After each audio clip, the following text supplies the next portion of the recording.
José Beltrán Aragoneses, periodista, nascut a Madrid, llicenciat a la Universitat Complutense de Madrid. Des del 2014, per tant fa 11 anys, que és director de la revista Vida Nueva. Actualment també col·labora amb mitjans com COPE, 13, TV, Antena 3 i han tingut l'oportunitat durant els temps de conclave de sentir-lo fer comentaris a Televisió Espanyola, en molts mitjans ha aparegut. Ell és laic, ha estat format en la família Calasància, és de Getafe, la diòcesi de Getafe, per tant un laic compromès, ficat sobretot en activitats missioneres que col·labora també amb la seva parròquia. La revista Vida Nueva és una revista de l'Església Espanyola, de PPC, Propaganda Popular Catòlica, que té una línia editorial, jo diria que molt oberta en molts aspectes, crítica en aspectes, conservador en altres, però sempre que té la línia del Papa en tots els aspectes que s'han de tenir.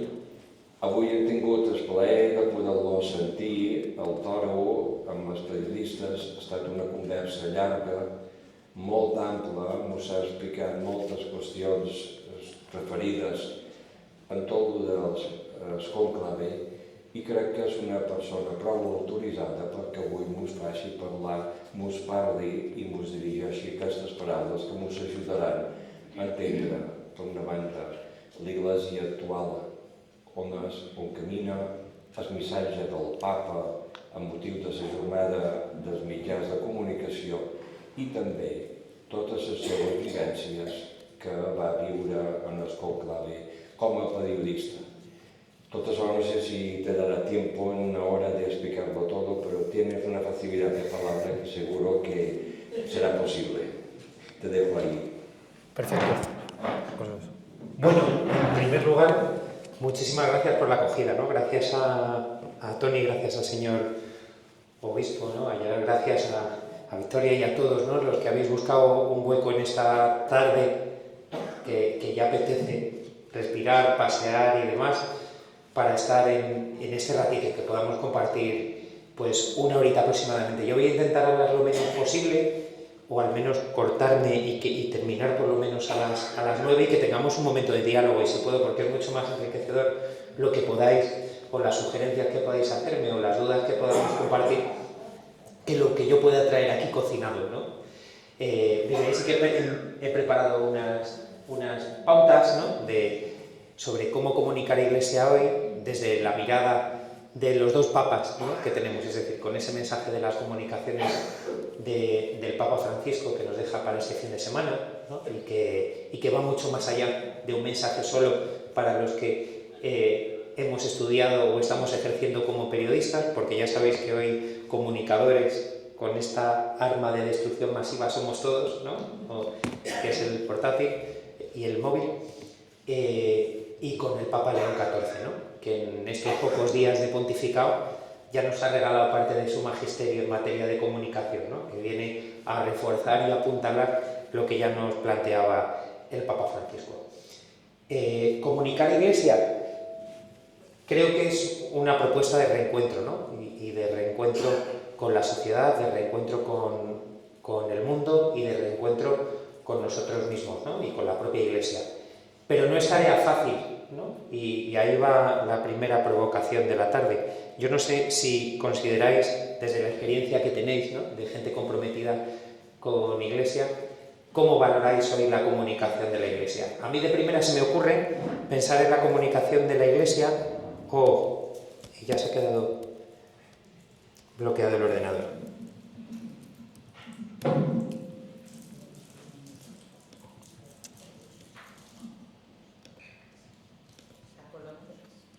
Pues yo creo que sí, que va a ser porque esto...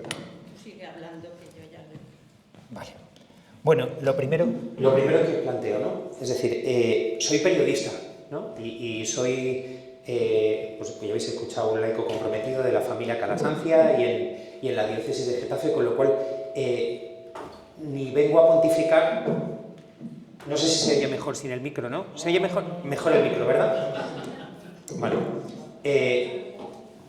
No vengo a pontificar porque no podría, es decir, yo no soy ni doctorado en periodismo ni en ningún tipo de ciencia religiosa, simplemente soy uno de vosotros, ¿no? Comprometido con mi iglesia local, que además ha estudiado periodismo, ¿no? Y desde ahí he servido allí donde he estado, entendiendo mi labor periodística como una misión, ¿no? Es decir, tanto ahora como he ejercido la información religiosa, como en otros momentos cuando me ha tocado escribir editoriales para La Razón, o cubrir la Semana de la Moda de Nueva York, o hacer una entrevista a Isabel Preisler, ¿no? Es decir, que en distintas áreas me ha tocado igual de legítimo, igual de válido y con el mismo servicio a la Iglesia desde distintas realidades, ¿no? Y desde esas periferias donde el Papa Francisco nos enviaba y donde el Papa León XIV también nos resitúa. Por eso sí que os pido, ¿no? Que lo que yo comparta ahora con vosotros, primero, lo toméis en cuarentena, ¿no? Porque no vengo ni a contaros verdades ni a descubriros nada nuevo. Ojalá, ¿no? En el sentido más sano de la palabra provocación,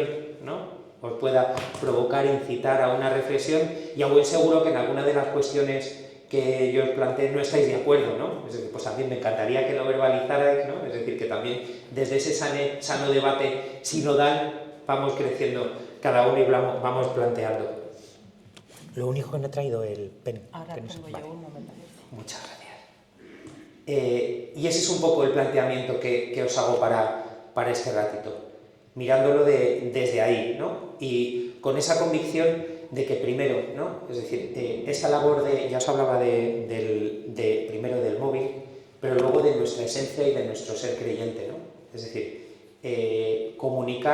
comunicamos todos, pero es que como cristianos es nuestro principal cometido, ¿no? Es decir, si nos vamos al Evangelio de Juan, ¿qué era lo primero? La palabra, ¿no? Empieza así el Evangelio de Juan, ¿no? Más o menos. Y la palabra era Dios, es decir, que Dios es comunicación, ¿no? Y Dios invita a comunicar, y a lo largo de toda la historia de la salvación así lo hace, ¿no? Es decir, y se comunica desde el primer momento.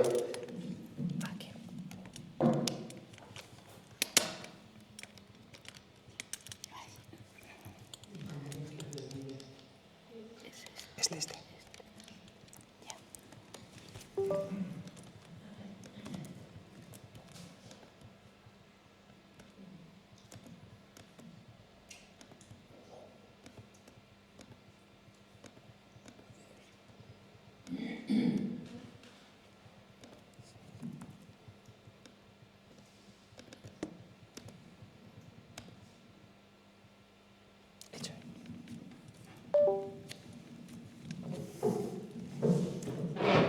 Dios se comunica constantemente, ¿no?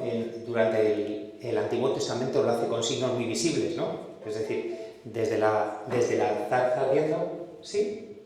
Perfecto.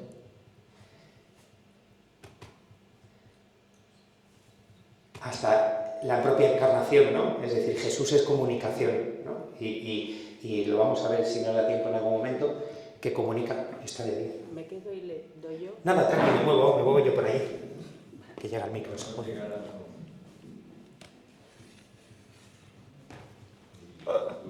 Sí, ya está, ya no lo tentamos más.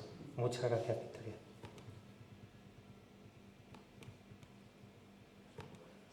Nada, y se vuelve a quedar. Pues es el documento. Sí, pues debe ser el documento. Bueno, pues ya sabes, si no tenemos presentación, no pasa nada. Bueno, veis ahí, intuís que la primera imagen con la que os iba a provocar hoy por la tarde era con la imagen de la semana, ¿no? Que es la de Melody en el Festival de Eurovisión, ¿no?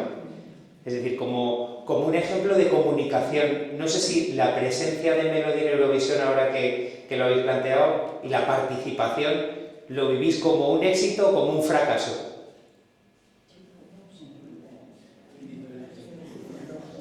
¿Éxito o fracaso? ¿Fracaso? ¿Alguien piensa que ha sido un éxito? A ver, si lo medimos desde el resultado, está claro que no, ¿no? Desde el resultado efectivo, ¿no? Antepenúltima, ¿no? Creo que eran, ahora no recuerdo ahí, lo teníamos ahí, es la antepenúltima, creo que 36 puntos, ¿no? Es decir, apenas eran 10, ¿no? Que recordamos, 10 eran como del televoto y 20 y tantos del jurado, ¿no?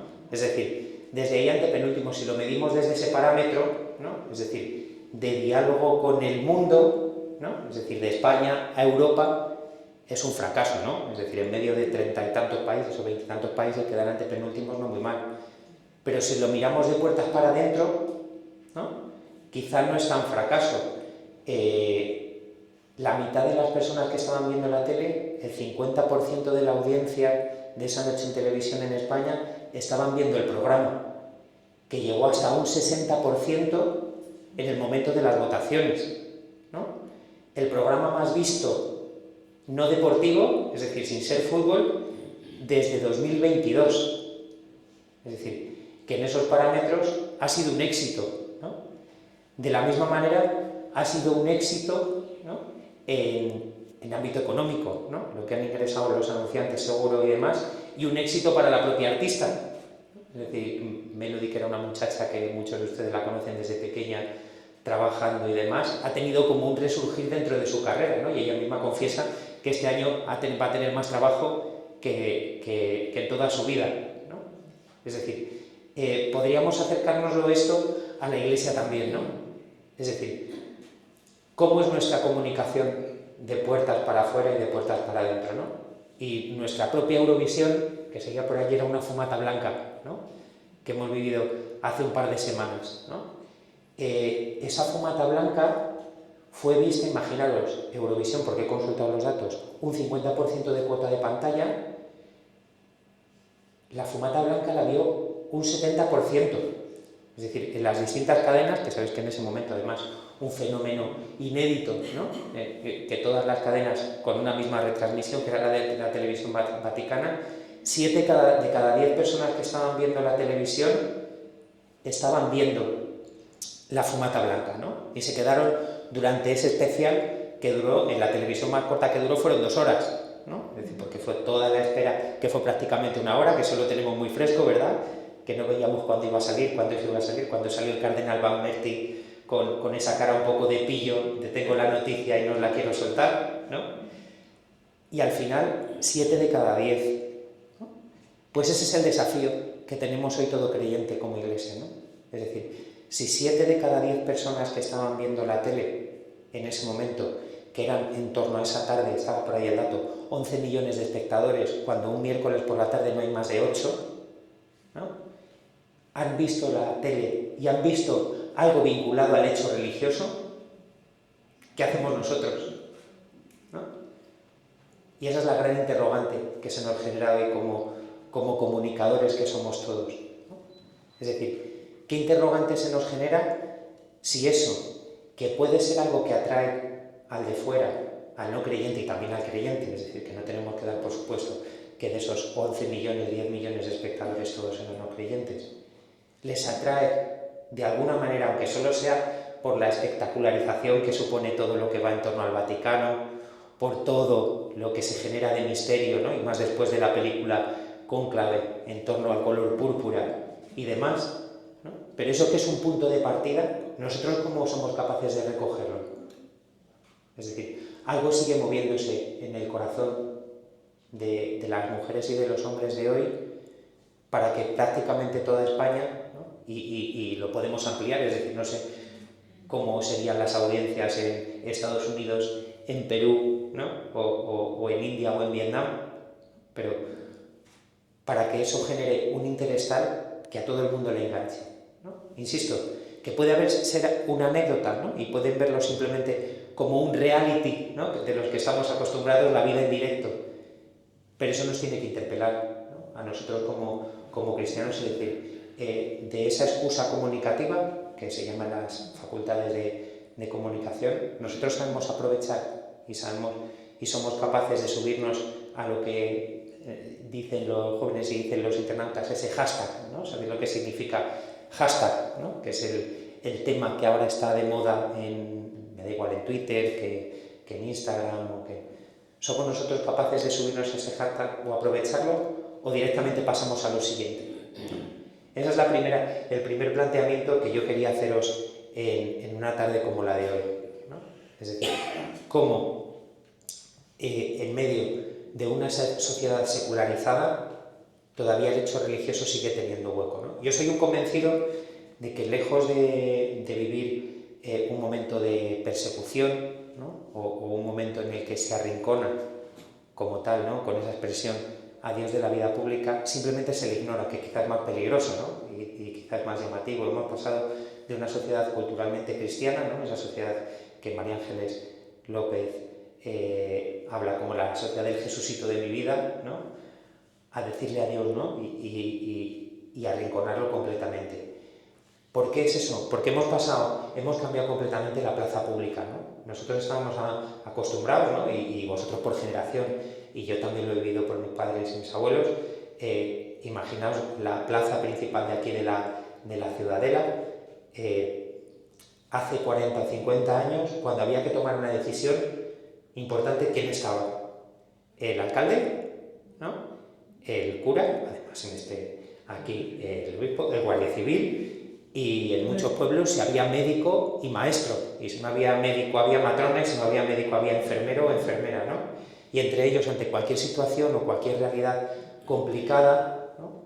Buscaban la manera, ¿no? de solventar y de poner en marcha a todo el pueblo para salir al quite, ¿no? Claro, esa plaza pública ha cambiado, ¿no? Y ha cambiado de manera muy vertiginosa en muy poco tiempo, ¿no? Es decir, en una sociedad democrática donde todo el mundo tiene voz y todo el mundo tiene voto, y donde los que formamos parte de la Iglesia somos uno más, y somos simplemente uno más, ¿no? Y antes a lo mejor teníamos derecho a estar en una tribuna VIP o en un palco VIP, y ahora nos lo tenemos que ganar con el sudor de nuestra frente, ¿no?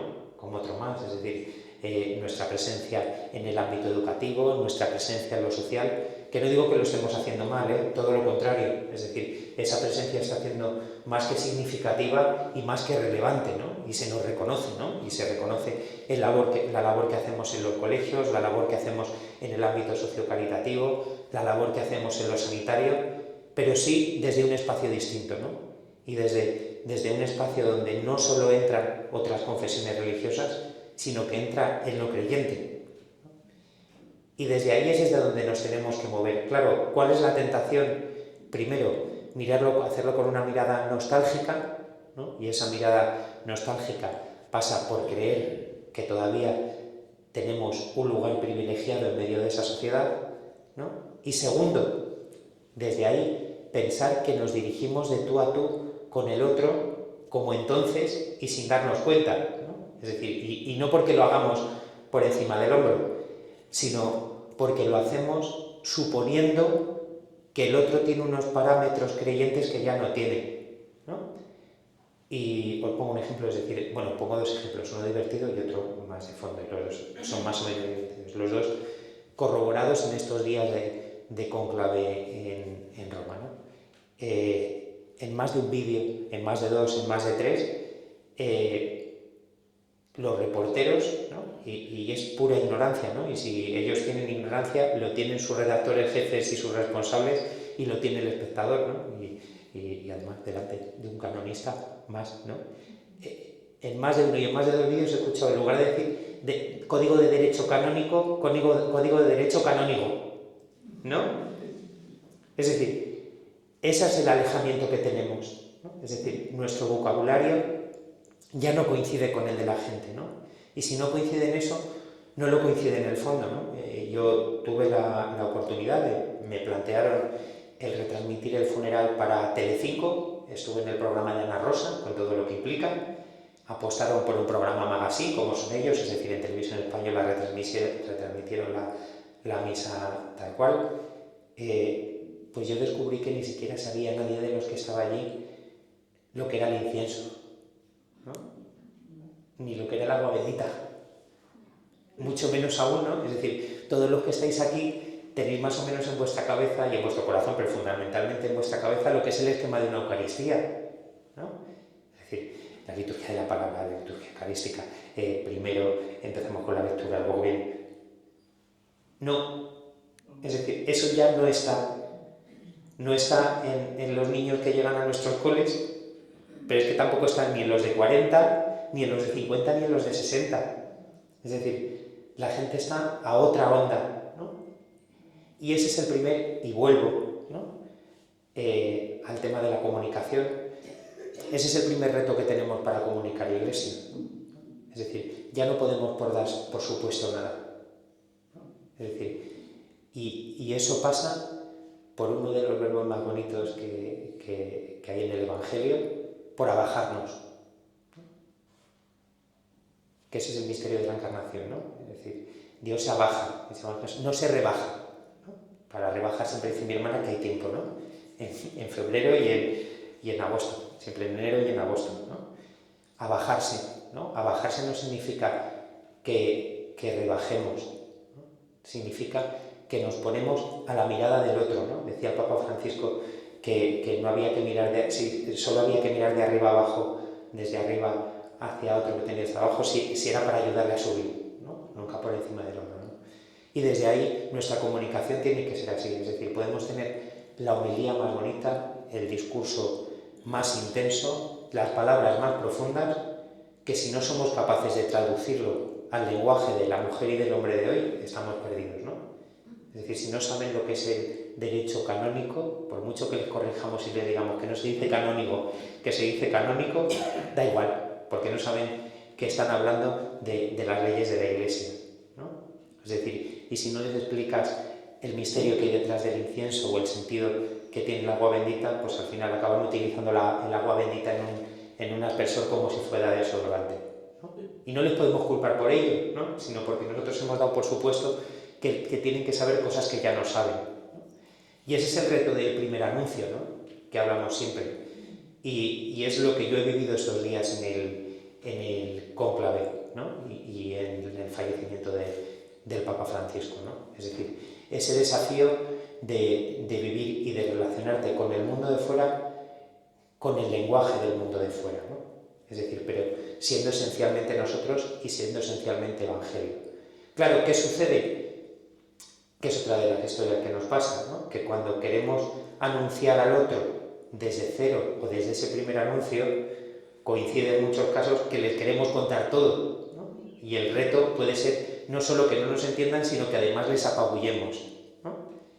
Es decir, y ese es un error que también hemos tenido, o creo, en materia de comunicación en la Iglesia en todos estos últimos años, ¿no?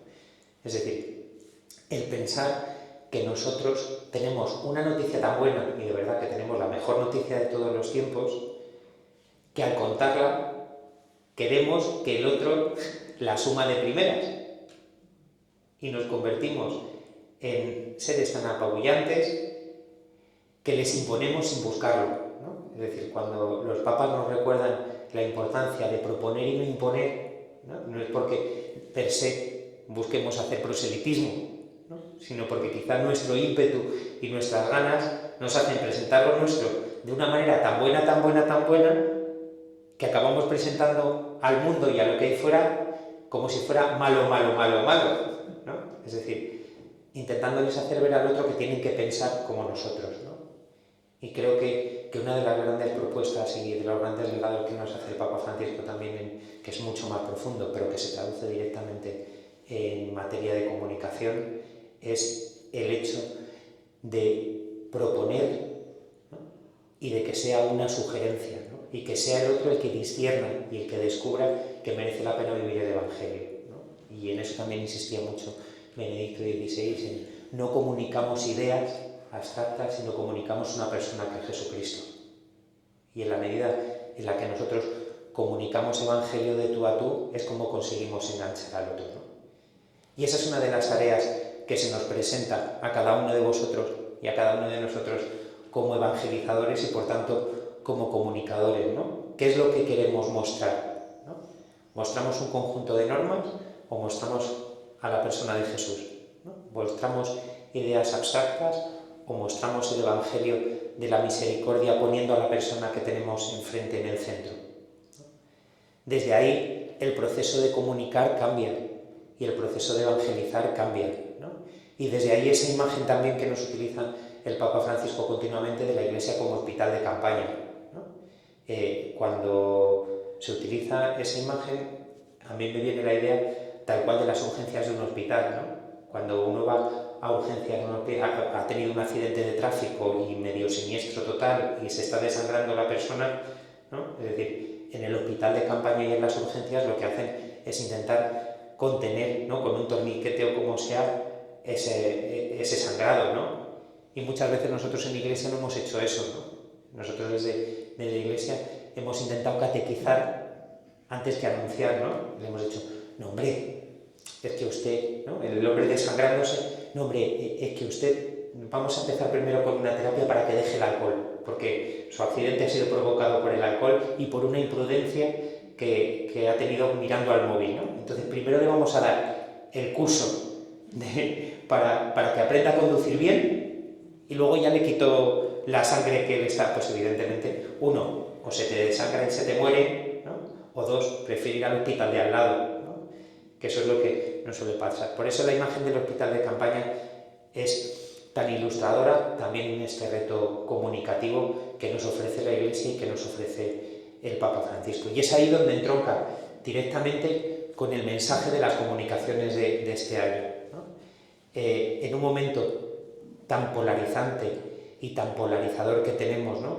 Y lo vemos continuamente, ¿no? Es que no hace falta que en cuanto nombre Trump, Putin, Netanyahu, ya tenéis claro todos en el ámbito en el que movemos, y no nos hace falta eso, ¿no? En cuanto miremos a la carrera de San Jerónimo al Parlamento o al Parlamento Balear, ¿no? También vemos esa tensión permanente y existente, ¿no? En medio de todo eso, Francisco nos llama a desarmar la comunicación. Curioso, lo dice el Papa Francisco en su último mensaje para las comunicaciones y lo dice León XIV en el primer mensaje en ese encuentro que mantuvo con nosotros, con los periodistas, 4 días después del cónclave, ¿no? Francisco habla de cómo ese desarme de la comunicación es la única manera de generar esperanza, ¿no? Y León XIV dice que desarmar las palabras, ¿no?, es decir, quitar el tono de agresividad en nuestro lenguaje, nos ayuda a desarmar la tierra también, ¿no? Y ahí vuelvo de nuevo a lo que sucede con el móvil, ¿no? Es decir, quizá pues Tony, Sonia y los voluntarios de la delegación de comunicación, si tienen oportunidad, acceder a cómo elaborar una noticia en la web o cómo hablar en Radio María o en COPE o en IB3, pero esto sí que es responsabilidad de todos y de cada uno. Y es a través de aquí donde podéis contribuir a esa polarización y aumentar la tensión y la agresividad o rebajarla. Evidentemente es sencillo si os digo que en el tú a tú hay que intentar mantener la calma, ¿no?, cuando alguien nos provoca o cuando alguien nos genera, pero aquí es mucho más fácil. Es decir, en la medida en la que reenviamos a través de WhatsApp, ¿no?, o damos un me gusta o compartimos determinadas opiniones o determinadas reflexiones, sabemos si estamos contribuyendo a generar más discordia o estamos contribuyendo a desarmar esa comunicación, ¿no? Es decir, cada vez que compartimos informaciones de algún medio digital, sea no católico, generalista, o sea católico, en el que se contribuye al insulto o se contribuye a generar rumores, ¿no?, o a generar sospechas, estamos formando parte de esa cadena bélica de comunicación. Es decir, no hace falta reenviar un mensaje de Trump, ¿no? Es decir, tenemos nuestras pequeñas guerras cotidianas en las que contribuimos, ¿no?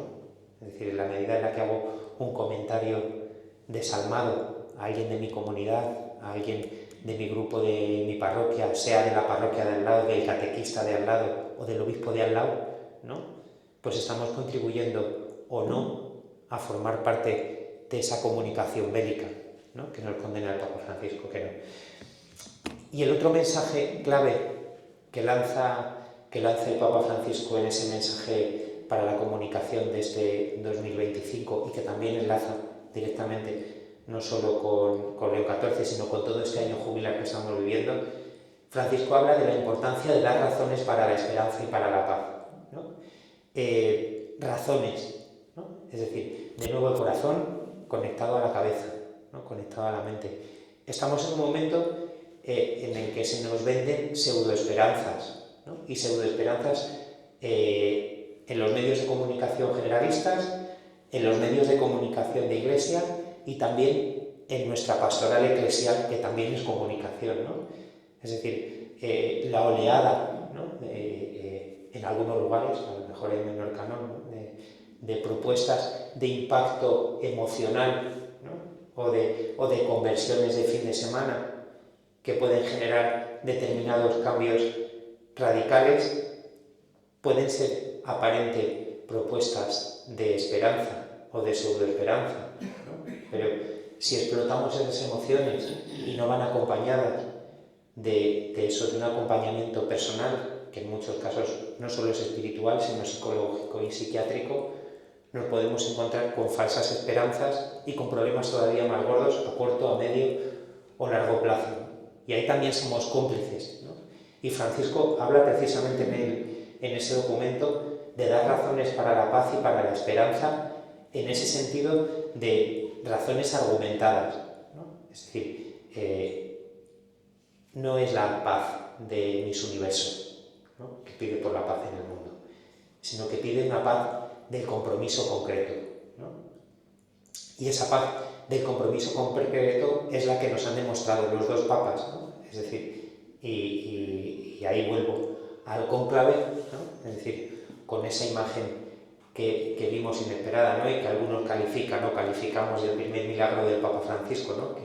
Que de cuerpo presente él en el funeral, justo antes del funeral, se propiciara ese encuentro deseado e inesperado entre Donald Trump y Volodymyr Zelensky en medio de la Basílica de San Pedro, ¿no? Lo que venía a ser una confesión laica, ¿no? Sentados ahí, no se sabía quién confesaba a quién y quién le daba la solución a quién, ¿no? Y que de alguna manera se repitió, ¿no? Por suerte, en la toma de posesión en la misa de inicio de pontificado de León XIV, cuando se generaron todos esos encuentros bilaterales y cuando el propio León XIV hizo un hueco esa misma tarde para encontrarse y para que fuera su primer encuentro con Zelensky como papa y a la mañana siguiente con Vance, con el vicepresidente de Estados Unidos, ¿no? Es decir, esa es una invitación concreta también nosotros a dar razones para la paz, ¿no? Es decir, nadie se hubiese imaginado ninguna de esas escenas, ¿no? Y evidentemente que eso es fruto, ¿no? Por un lado, de esa estructura general de la Santa Sede, de esa geopolítica vaticana, ¿no? Y de esa fineza diplomática, pero mucho también de impronta personal, ¿no? Es decir, estoy seguro que Donald Trump a lo mejor le llevaban otras motivaciones, pero estoy seguro que Zelensky acudió al funeral del Papa Francisco por esos esfuerzos continuos y permanentes que ha hecho el Papa Francisco de conseguir la paz en Ucrania, ¿no? Es decir, no hay un solo discurso, ni una sola intervención, de verdad, porque eso me ha tocado ahí pico y pala, desde el inicio de la guerra hasta el último día de su fallecimiento, en el que el Papa Francisco no hablara no solo de Ucrania, sino de la expresión la martirizada Ucrania, ¿no? Y de alguna manera Zelensky yo creo que venía a rendir homenaje a Francisco y se topó con Trump después de ese desencuentro, ¿no? Y de la misma manera, ¿no? Esa impronta personal la recoge León XIV, ¿no? No solo con eso, sino con ese encuentro que mantienen un día después, con las iglesias orientales y con el resto de confesiones, donde directamente propone negociemos, ¿no? Es decir, pongámonos nosotros como mediadores, que el Vaticano sea espacio, ¿no? Es decir, pues ojalá, ¿no? Desde ahí, que ese es el gran desafío que yo creo que se nos lanza a nosotros, ¿no? Desde esa tarea de comunicación real en favor de la paz que nos lanza tanto el mensaje de las comunicaciones sociales y para la esperanza como León XIV, para que nosotros también hagamos realidad esa paz en lo cotidiano, ¿no? Y tenemos múltiples, y ahí no os voy a poner ejemplos, de realidades internas de nuestra Iglesia que son necesitadas de paz y de concordia cuando alguien empieza a intentar buscar y engrandecer las heridas que hay como en nuestra sociedad, ¿no? En medio de la sociedad nosotros somos capaces de subir el termómetro de la tensión como creyentes en cualquier esquina y en cualquier comentario o rebajarlo, ¿no? Esa es un poco la sensación que me deja a mí este mensaje de las comunicaciones sociales que nos presenta el Papa Francisco y que de alguna manera retoma también el Papa León XIV. Desde ahí, no sé cómo vamos de hora, si cortos, largos, bien.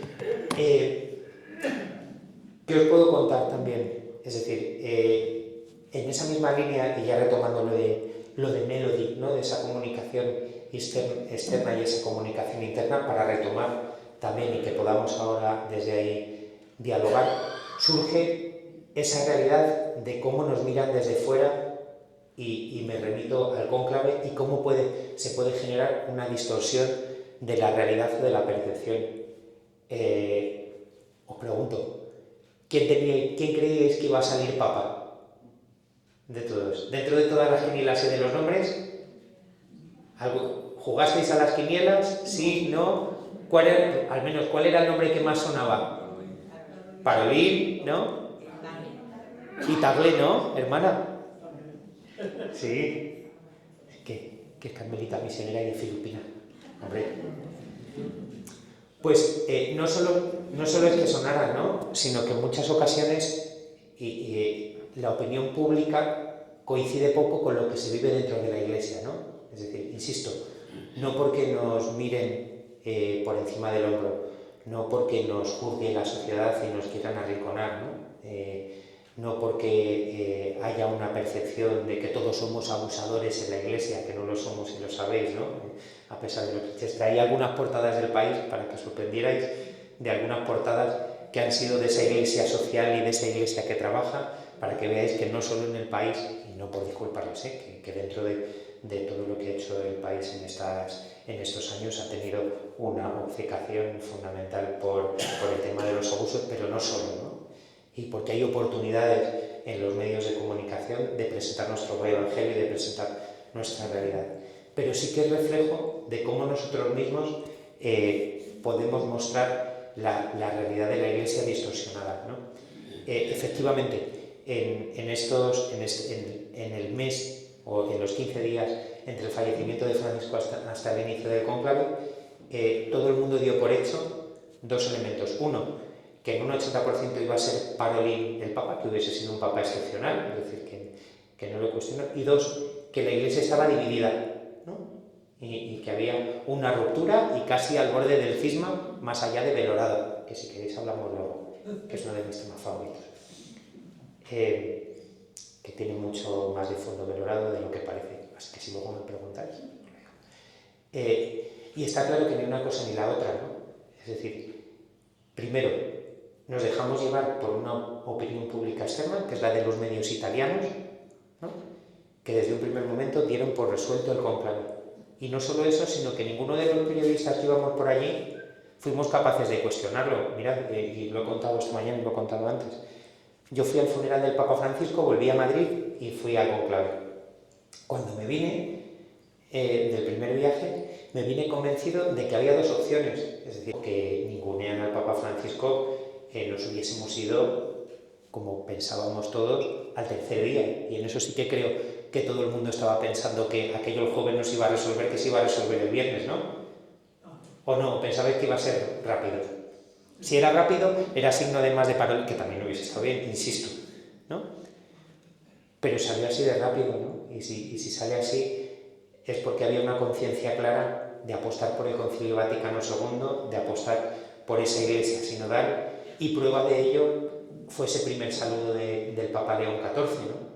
En el que volvió a recordarnos su apuesta y redobló, ¿no? El órdago, si lo queréis decir de alguna manera, de una manera sana, del Papa Francisco, de una Iglesia misionera, una Iglesia en salida y una Iglesia sinodal. Es decir, no tuvo ningún problema en decirlo en su primer planteamiento, y así lo ha hecho en cada uno de los discursos y en cada una de las intervenciones que ha tenido hasta prácticamente ayer, ¿no?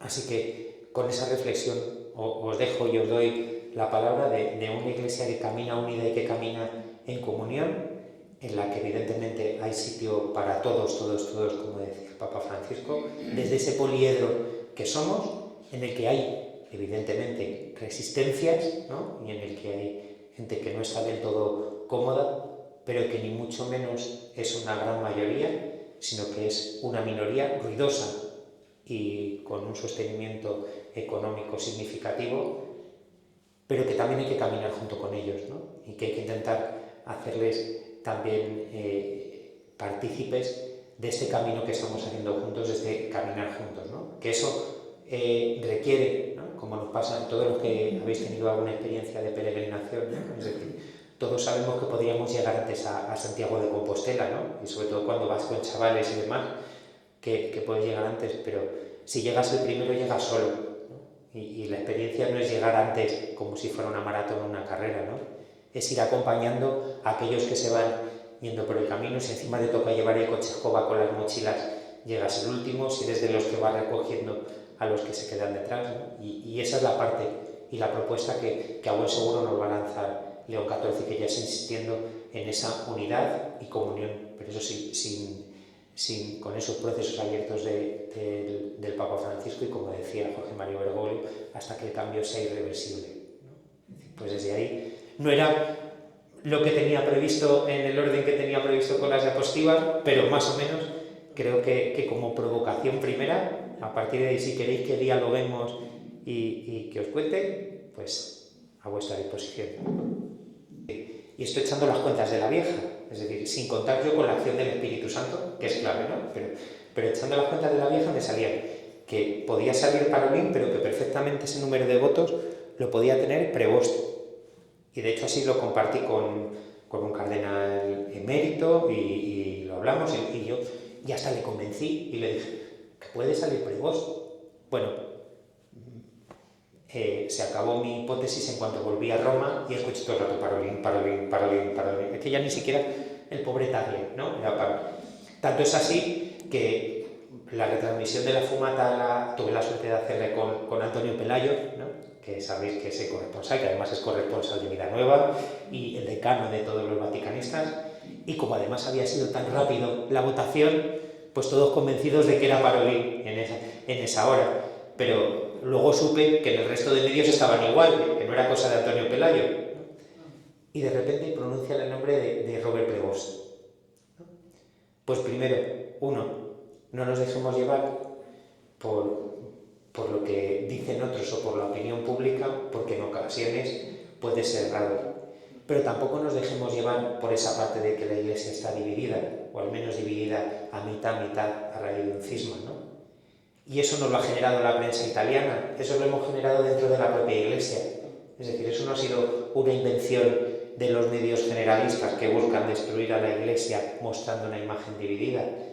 Hemos sido nosotros los que en estos últimos años, en determinados foros, se ha cuestionado la autoridad del Papa Francisco de una manera brutal y que querían utilizar el cónclave como un plebiscito o un referéndum de su pontificado. Peor, y si fuera solo contra la persona, bueno, pues podría ser cuestionable. En realidad era un referéndum sobre el Vaticano II, ¿no? Que eso sí que es más alarmante. Pues el resultado es que Robert Prevost, hoy León XIV, salió casi más rápido que Benedicto y que Francisco, ¿no? Es decir, salió en la cuarta votación y podría haber salido en la tercera. Es decir, hasta donde me cuentan y hasta donde sé, la primera votación de sondeo, que fue el miércoles por la tarde, ya iba disparado. En la primera de la mañana, que fue la segunda votación, ya estaba consolidado, y en la tercera rozó casi los 89 votos. En algunos momentos comentó que había algunos creyentes, ¿no? Y algunos que se decían cristianos, que le deseaban la muerte, ¿no? Y que es poco ejemplarizante. Pues sí, es así, lamentablemente es así, y yo os lo puedo contar además en primera persona, ¿no? Hay un grupo en YouTube de sacerdotes que se hacen llamar la Sacristía de la Vendée, que son de distintas diócesis y con una mirada nostálgica, lo voy a decir de una manera eufemística, de la fe, hasta tal punto que en una de esos chats, de una de esas intervenciones en YouTube de esas sesiones, uno de ellos, medio en broma y el problema, y todo en serio, no medio en serio, llegaron a decir que rezaban para que el Papa Francisco se fuera al cielo cuanto antes. ¿No? Y el resto contestaron y dijeron que se unían a esas intenciones. Nosotros lo denunciamos desde Villanueva, ¿no? Pues hay veces que toca hacer periodismo de anuncio y otras de denuncia, aunque sea un tema espinoso y que acarree consecuencias de alguna manera, y considere que el hecho de denunciar esa situación es poco edificante para la Iglesia. Yo creo que el verdadero escándalo es el silencio, ¿no? Y desde ahí es desde donde hemos ejercido nosotros la voz. Pues es verdad que eso nos generó algún quebradero de cabeza para la revista, pero también propició que se tomaran medidas, ¿no?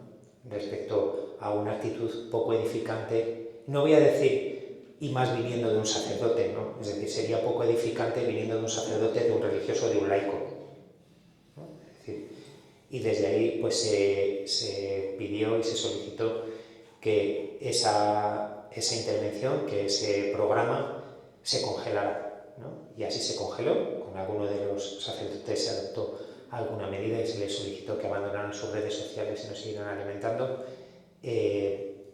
Lamentablemente, y también es duro tener que decirlo, fallece el Papa Francisco y han retomado de nuevo, después de 1 año y medio o 2 años, han retomado sus sesiones en YouTube, ¿no? Es decir, y desde ahí sí, es decir, creo que el trabajar por la unidad y la comunión también tiene unos límites, ¿no? Y esos límites pasan por el respeto al otro y, por supuesto, ¿no?, por el respeto al sucesor de Pedro, sea quien sea, ¿no? Es decir, que esto no va de partidos políticos, ni de progresistas, ni de moderados, ni de abiertos, ¿no? Y eso lo decía mucho también el Papa, ¿no? Es decir, lo nuestro no va ni de progresistas ni de moderados, va de enamorados de Cristo, ¿no? Y si vas de enamorado y si estás enamorado verdaderamente y vives el Evangelio con pasión, nunca entrarás y nunca entras en esa dinámica, ¿no?, de desearle la muerte al Papa, pero tampoco de deseársela al que tienes al lado y a todo hijo del vecino. Hemos escuchado muchísimo lo Mira, aquí sí. Que hemos escuchado mucho últimamente todo lo del sede vaticanismo, o sea, los que niegan el Vaticano y tal, y mucha tradicionalidad en formas, maneras de presentarse lo eclesial, como una añoranza, como tal. ¿De dónde viene esa vuelta atrás tan radical para ti? Eso es una interpretación muy libre, ¿eh? Es decir, que ahí entra mi subjetividad, mi manera, mi experiencia de ver cómo se mueven determinados movimientos, determinadas realidades eclesiales, determinados institutos, ¿no? Creo que es respuesta a la sociedad a la que vivimos hoy, ¿no? Es decir, el Papa Benedicto XVI lo llamaba relativismo, ¿no? Estamos, desde el punto de vista sociológico, ya sabéis que se llama sociedad líquida, ¿no? Es decir, estamos en un mundo muy inestable en todos los sentidos, ¿no? Es decir, y vuelvo al ejemplo de hace 50 años y hace 40 y hace 30, ¿no? Hace 30 años tú entrabas a trabajar en una empresa y posiblemente en esa empresa te ibas a jubilar. Montabas un negocio, una tiendita, y esa tiendita te iba a aguantar hasta los 65 o hacia los 70, ¿no? Es decir, hacías una apuesta de vivir con tu novia que luego fuera mujer, iba a ser tu pareja para siempre, ¿no? Es decir, alguien daba su sí a la vida consagrada o al sacerdocio y las bajas eran pocas, ¿no? Es decir, estamos en una sociedad donde nada permanece, ¿no? Es decir, que lo máximo que permaneces son lo que te exige que permanezcas con la cuenta del móvil, ¿no? Que son los 12 meses, ¿no? O el año de Movistar o de Netflix, ¿no? Pero lo demás, todo cambia, ¿no? En medio de todo lo volátil, buscamos seguridades, ¿no? Y en muchas ocasiones respuestas fáciles y recetas, ¿no? Y a veces lo hacemos de manera inconsciente, ¿no? Y creo que esa propuesta de mirada atrás es una mirada nostálgica normativista, ¿no? De tener alguien que me diga, así se gana el cielo, ¿no? Así se huye del infierno, ¿no? Así se cumple bien siendo católico. En ese sentido, la propuesta del Evangelio de Jesús y más aún, ¿no?, que lo ha materializado el Papa Francisco, la propuesta ignaciana del discernimiento comunitario, personal, ¿no?, y de la importancia de la conciencia ante Dios es una provocación, ¿no? Porque en el discernimiento te la juegas, ¿no?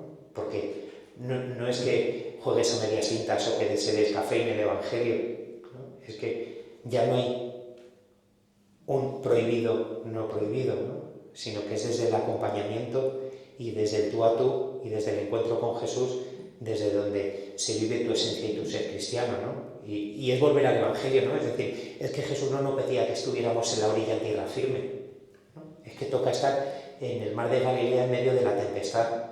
Y si tú tienes firmes, ¿no? Arraigados y firmes en la fe, ¿no? Que decía aquello de la JMJ de Madrid, ¿no? Es decir, si tú tienes claro cuál es el timón que mueve tu vida, te puedes mover perfectamente en las aguas de esa sociedad líquida, ¿no? Que no necesitas estar anclado en tierra firme con determinadas normas y determinados criterios, ¿no? Yo creo que desde ahí viene esa mirada sedevacantista, ¿no?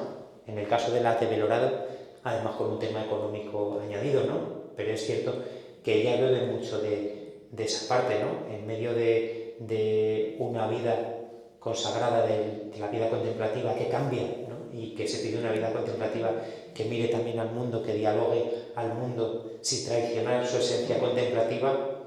Lo más sencillo y lo más fácil es levantar muros, de nuevo, ¿no? Y aferrarte a determinados ritos y a determinadas miradas, pues eso, del pasado que se resuelven fácil. Es que lo fácil es decir esto sí, esto no.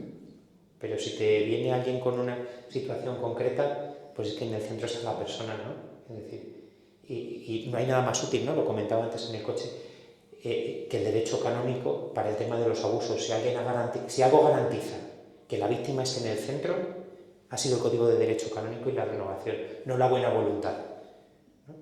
Pero cuando tú estás delante de una persona, ¿no? y alguien, y lo sé por el decano del Tribunal de la Rota, ¿no? El decano del Tribunal de la Rota afronta cada caso con el Código de Derecho Canónico, pero no mira con el Código de Derecho Canónico a los ojos a la víctima, la acompaña.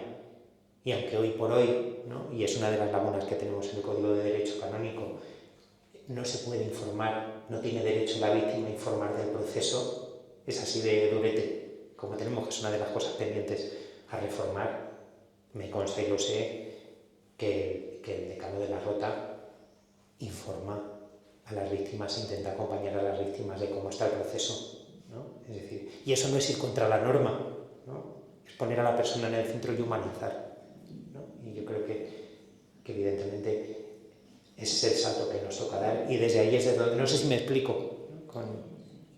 Pero creo que ese es el salto que nos toca dar, y ese es el miedo, ¿no? Evidentemente, cuando uno está agarrado a la norma y tú sí, tú no, tú sí, tú no, adiós a los problemas de conciencia.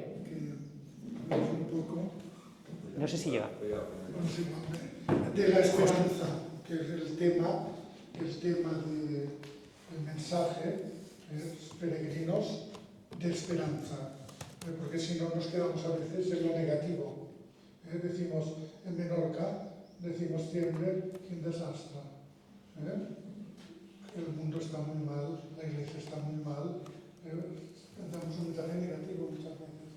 Y el mensaje del Papa habla mucho de que también hemos de comentar las cosas buenas, que hay muchas, que la iglesia hace muchas cosas buenas. Y eso, pues, tenemos que ser los periodistas católicos, pues, de ser maestros, para salir un poco de esta polarización que hay, de esa agresividad que hay en el ambiente, y un poco con esto. Sí, y no dejarnos llevar, es decir, es muy fácil llevarnos en un escenario como el que tenemos, ¿no? De disminución, ¿no? de recursos humanos, por decirlo desde el ámbito civil y religioso, de que no vamos a ser capaces de afrontar con la misma fuerza ni con la misma potencia que tenemos nuestra presencia en la vida pública, que no somos tantos en las parroquias, que no somos tantos en las comunidades religiosas, ¿no? Pero es que en el número no está el resultado.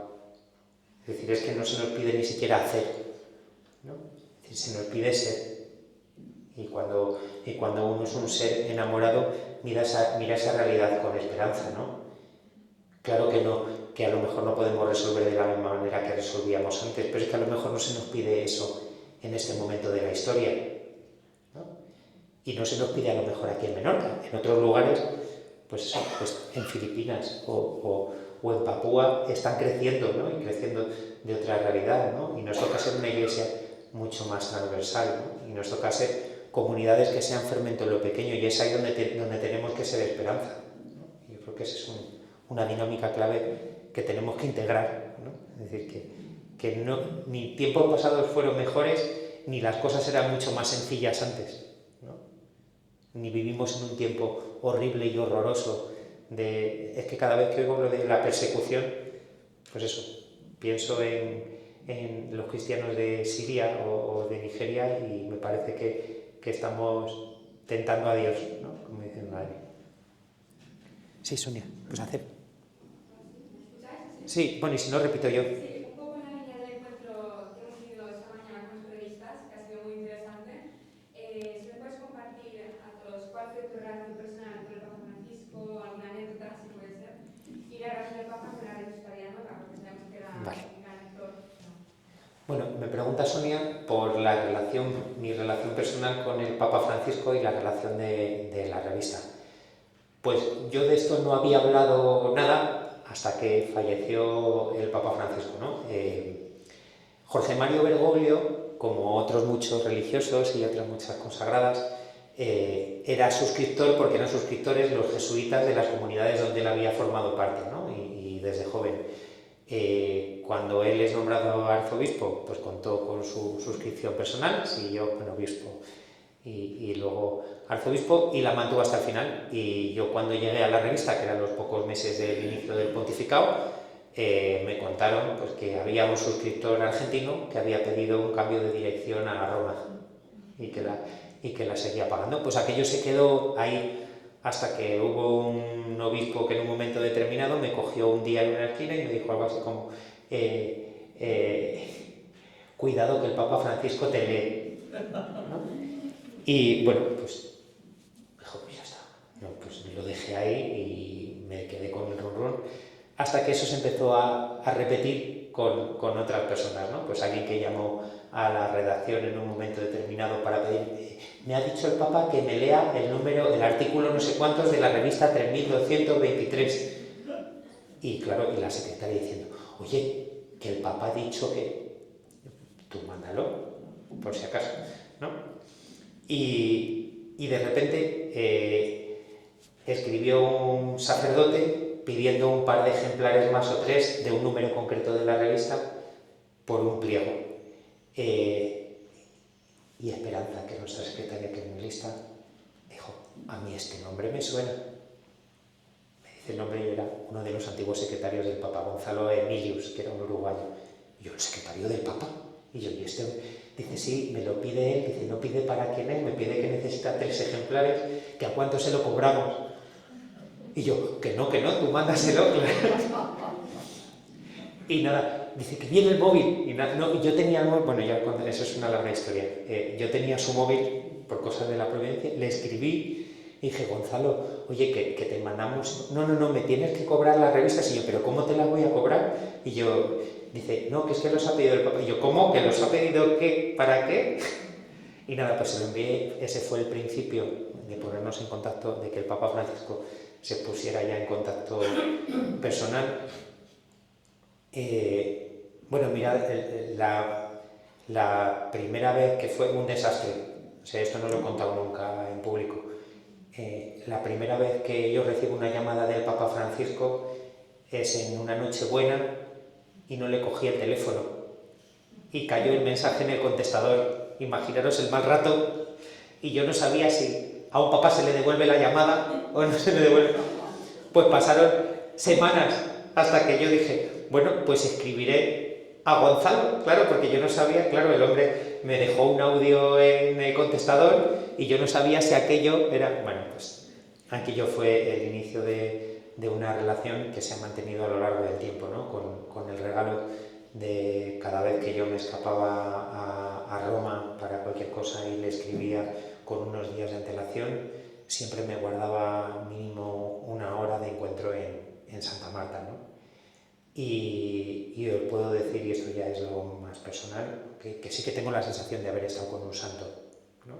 y con un santo de verdad, ¿no? Con los pies en la tierra y el alma puesta en Dios plenamente, ¿no? Es decir, que te hacía sentir la persona más importante sobre la faz de la tierra, qué tal era la cercanía en el diálogo, ¿no? Que cuando avanzaba el diálogo se te escapaba el hablar de tú, entonces le pedías perdón y él te regañaba y ya no te dejaba que volvieras al usted, ¿no? En el que conocía perfectamente la realidad de nuestro país, es decir, tanto la realidad sociopolítica como la realidad eclesial y de iglesia. Y yo he visto en él al Dios misericordia que él tanto predicaba de puertas para afuera, ¿no? Ante determinadas situaciones que yo le planteaba de iglesia, algo así, pues yo enfadado o molesto, ¿no? O cómo lo debía afrontar, siempre encontré en él, pues, ¿no? Pues hablábamos del mensaje, ¿no? Es decir, yo he visto en él encarnado esa esperanza y esa paz, ¿no? Es decir, de plantearle algún comentario sobre algún clérigo que igualmente, si no le deseaba la muerte casi, ¿no? Pues el responder o con buen humor, ¿no? Y con esa oración de Tomás Moro que siempre rezaba por las mañanas, o con esa misericordia de hacer que el otro se sintiera perdonado, ¿no? Es decir, y con determinadas situaciones feas de la iglesia que yo les ponía y tal, él siempre respondía con una caricia, con un cariño o con una respuesta que no fuera ni desde el castigo ni desde las recetas, ¿no? Sino poniendo a la persona en el centro como hacía Jesús, lo mismo con la samaritana que con la mujer que iban a apedrear, ¿no? Y esa es un poco la experiencia. Y nunca se quejó de la revista, del contenido de la revista, ¿no? Uno que también va con miedo y que le dice, pero esto está bien, pero de verdad que le gusta, que si de verdad tiene que decir algo y quiere que lo cambiemos, nosotros lo cambiamos. Nada, y él siempre era, adelante, actúa con libertad. Bueno, y luego decía lo de sabandija, que me llamaba sabandija, pero siempre era, actúa con libertad, no te arrugues, que eso lo habéis escuchado en otras ocasiones, pero en nuestro caso yo antes de terminar, cuando a lo mejor tocábamos algún tema de frontera, ¿no? Y algún tema complicado, sea de moral o en el ámbito social, era actúa con libertad, seguir, ¿no? Es decir, que en ese sentido respaldado y bueno, pues yo también sentía, es decir, que igual que durante todo ese tiempo, ¿no? Yo no lo he comunicado, ni lo he escrito en la revista, ni he compartido, pues es cierto que a posteriori sí que he sentido la necesidad pues, de compartirlo sobre todo desde el agradecimiento y desde la confianza, ¿no? Y era que para mí era un privilegio en cada momento, ¿no? Es decir, yo nunca me acababa de acostumbrar a que yo le escribiera por la mañana y por la tarde ya me hubiese dado cita, vente para no sé cuántos, ¿no? Y eso, y miles de anécdotas se lo cotidiano, es decir, desde llamarme estando yo echando gasolina al coche y decirme, me pusieron la plenaria de los obispos italianos el día que habíamos quedado, ¿te importa venir al día siguiente? Y yo ¿cómo me va a importar? Papá, ¿qué te... Y yo que me está llamando la gasolinera, que estoy yo aquí, pues así era Jorge Mario Bergoglio, ¿no? Es decir, pero igual que llamaba a este Plumilla, ¿no? Pues era capaz de llamar a un enfermo que estaba en Chile y que se había enterado que estaba enfermo de cáncer, o era capaz de llamar a Angela Merkel para pedirle un esfuerzo más para que esta Europa fuera una Europa más de las personas y menos de la economía, ¿no? Que esa es la bomba que ha tenido siempre en sus manos Francisco, ¿no? Es decir, desde la cercanía, ser una pasada, ¿no? Y no sé si ya es tarde o os cuento una cosita más del Papa. Quizá, y esto sí que es del último encuentro que tuve. A ver, podría contaros muchas, y muchas las tengo guardadas en el corazón y otras tantas. A ver, uno de los líos en los que nos ha metido el Papa Francisco es a devolver la dignidad a los últimos, ¿no? Y a los pobres, y a los abandonados, y a los descartados, y que les pongamos nombre y apellido y les pongamos cara, ¿no? A mí eso siempre me ha impactado mucho del Papa y me tocó especialmente, ¿no? Y por culpa suya, pues yo me he acabado haciendo que antes no lo era, de amigo de muchos sudafricanos que van pasando por las puertas de nuestros Mercadonas, ¿no? Pues en el último viaje a Roma, este mes de enero, pocos días antes de que él ingresara en el hospital, mira que he ido veces a Roma, ¿no? Pues nunca me había encontrado ningún sin techo, a ninguna persona sin hogar español.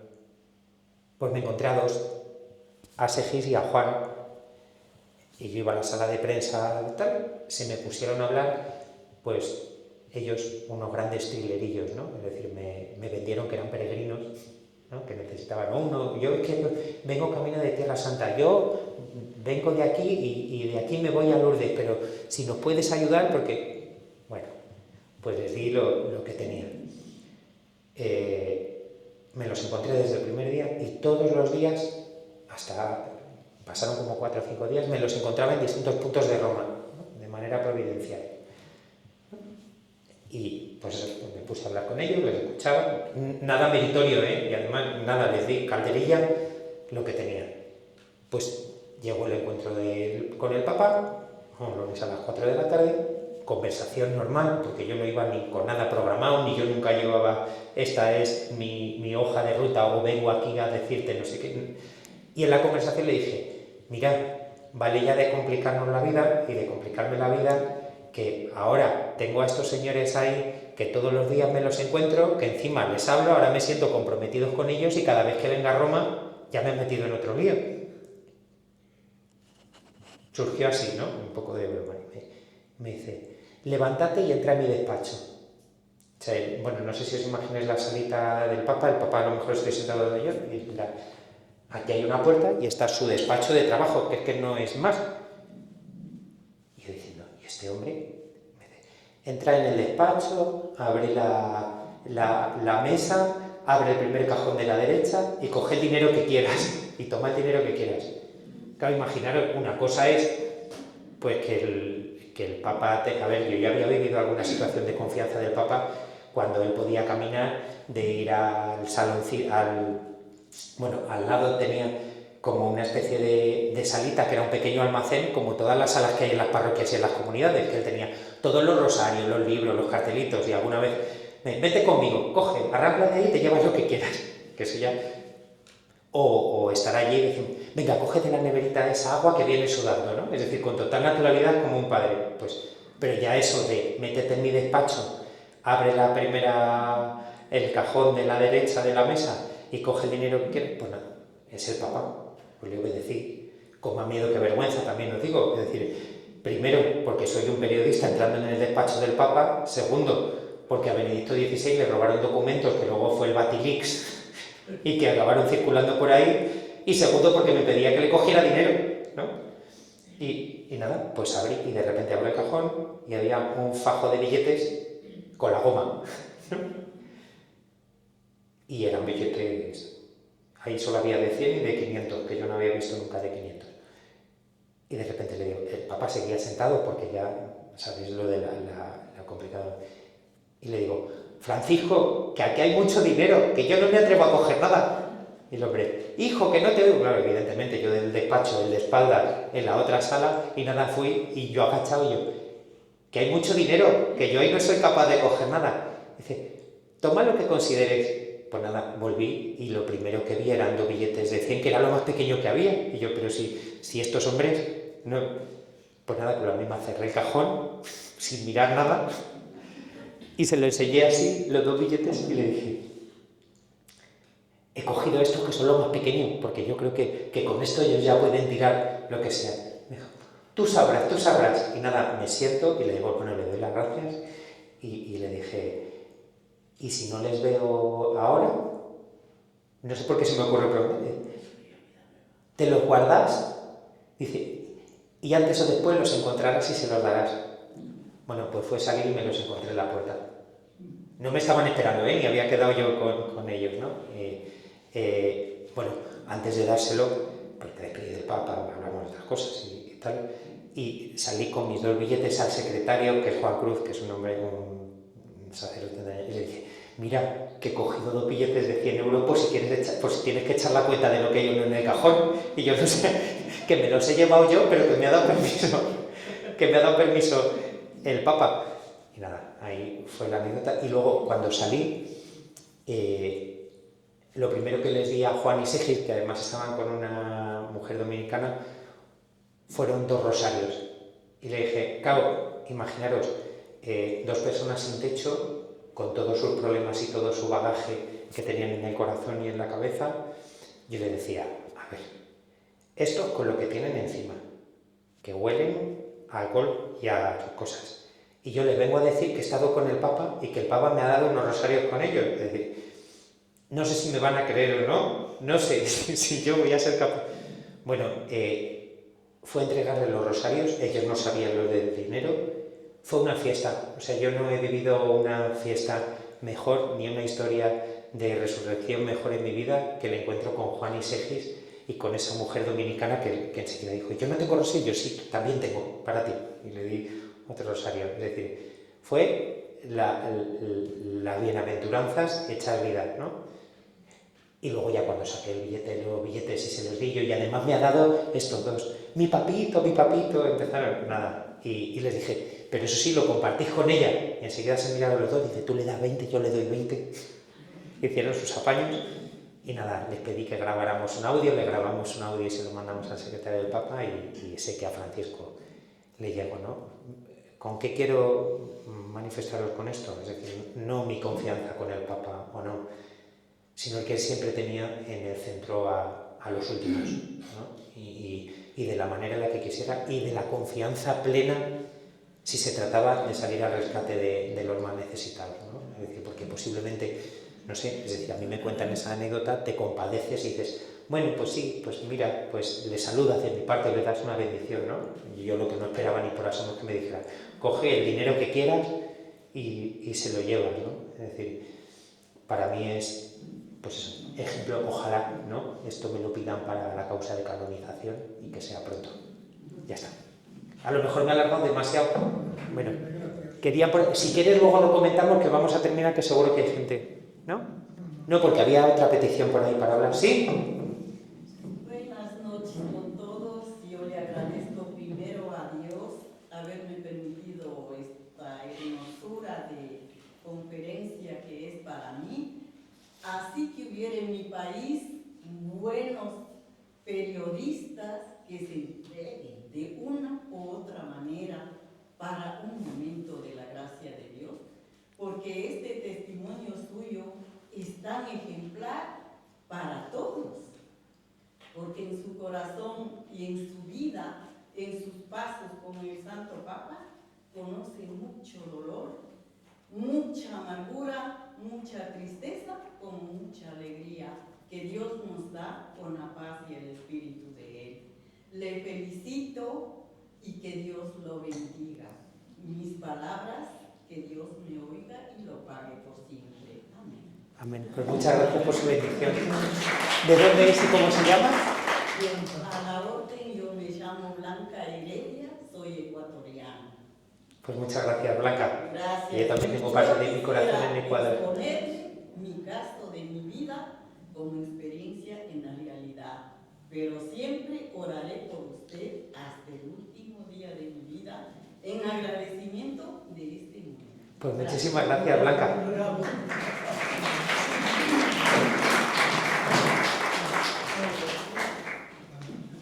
Donar les gràcies perquè s'ha omplert amb el que ens ha contat, ens ha donat aquesta recàrrega d'esperança a tots nosaltres.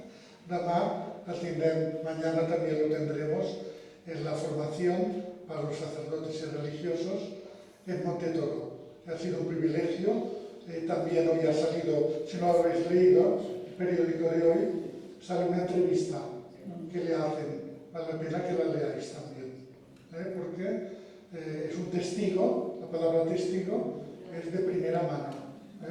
Por lo tanto, ánimo, yo creo que se merece un buen aplauso. No.